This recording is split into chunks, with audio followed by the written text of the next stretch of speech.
The doctor and the patient. The hospital corridors were always busy, white coats moving like waves, the steady beeping of monitors echoing in the distance, and the faint smell of antiseptic hanging in the air. But for Dr. Adrian Cole, it was just another day. He'd been a doctor for 15 years, calm, composed, and deeply respected. He was known for saving lives. But behind that confident smile, Adrian carried a weight he never spoke about. 2 years ago, he had lost his wife, Maya, in a tragic car accident. He'd tried everything: CPR, emergency surgery, but even a doctor can't save the one he loves. Since then, his world had been quiet, empty. He buried himself in work, refusing to feel anything again. That changed the day Emily Harris was wheeled into his emergency room. It was a rainy evening when they brought her in. A young woman, maybe 28, pale and barely conscious, after collapsing at a cafe. Her pulse was weak, her breathing shallow. Dr. Adrian rushed over. "Vitals," he demanded. 90 over 50. "Possible cardiac arrhythmia," the nurse replied. He didn't hesitate. "Get her on oxygen. Prepare for cardiac monitoring." Within minutes, the team was moving.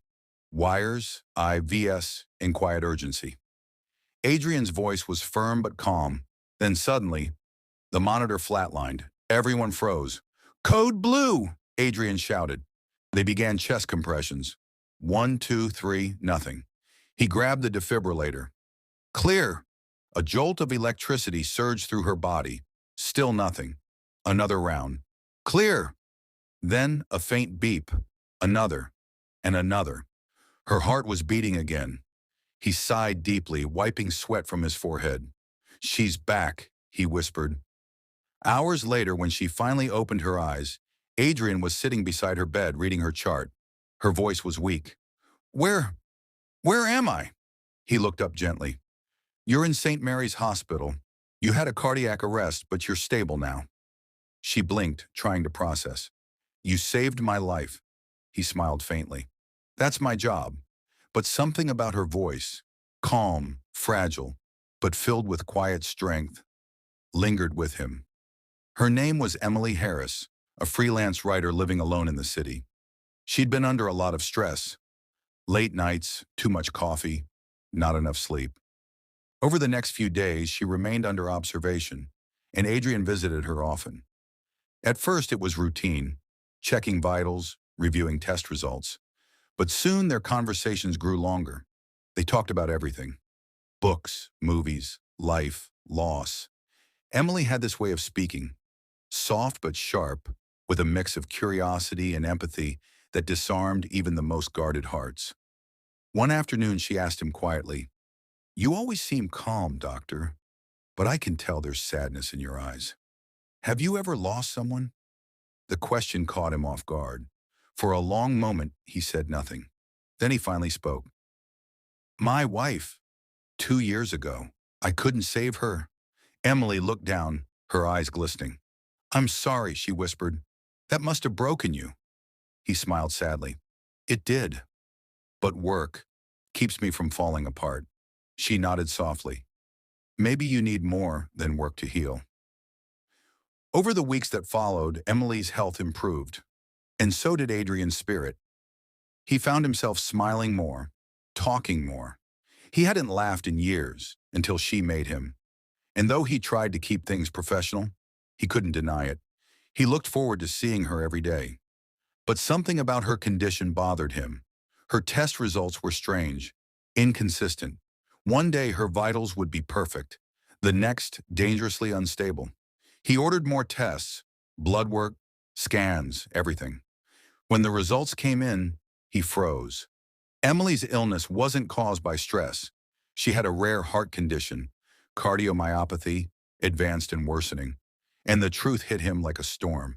He hadn't saved her life that night. He had only borrowed her more time. That evening, he went to her room trying to steady his voice. "Emily," he said softly, sitting by her bed, "there's something we need to talk about." She looked at him calmly. "You found something, didn't you?" He hesitated, then nodded. "Your heart, it's failing faster than we expected. Without a transplant, we don't have much time." For a moment, silence filled the room. Emily looked out the window, the city lights shimmering in the rain. Then she smiled faintly. I always knew something was wrong. I could feel it. Tears burned behind his eyes. There's a list. We'll do everything we can to get you a donor. But she just shook her head gently. Don't promise me hope you can't control, Adrian. It was the first time she'd called him by his name. Days turned into weeks. Emily's condition worsened, but she never complained. She still smiled, still asked him about his day, still found ways to make the nurses laugh. One night, as the rain poured outside, Adrian sat beside her, his hand resting gently over hers. Do you ever think people meet for a reason? She asked quietly. He nodded. I didn't. Before you. Her smile trembled. Maybe saving me wasn't about my heart. Maybe it was about yours.